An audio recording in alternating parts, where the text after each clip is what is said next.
సాధారణంగా అమెరికాలో industrial safety ఉంటుంది. అన్ని రకాల జాగ్రత్తలు తీసుకుంటారు. ఇక్కడ మనకు మళ్ళీ ఇవాళ గూడా తెలంగాణలో ఏదో ఫ్యాక్టరీలో పేలుడు సంభవించింది. కెమికల్ పేలుడు సంభవించినాయి.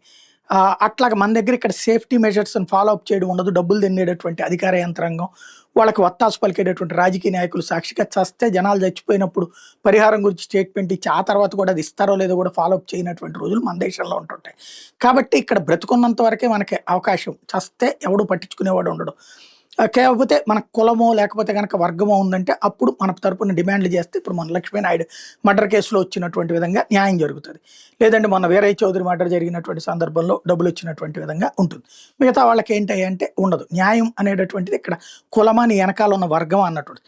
బట్ అమెరికాలో అట్లాంటిది ఉండదు. కులాలు లేదు, వర్గాలు లేదు, రాజకీయ నాయకులు లేదు. అక్కడంతా పర్ఫెక్ట్‌గా ఉంటది. ఎవడు లంచాలు తినడు, తప్పు చేస్తే ఎవరిని ఊరుకోరు. అన్ని సేఫ్టీ మెజర్స్ తీసుకుంటారంటారు. కానీ అక్కడ చూస్తే టెన్సెస్సీలో తాజాగా భారీ పేలుడు ఒక ఫ్యాక్టరీలో సంభవించింది. 16 మంది చనిపోయారు. ఒక్కసారిగా జరిగినటువంటి ఈ భారీ పేలుడికి కారణం ఏంటన్నది తేలాల్సి ఉంది.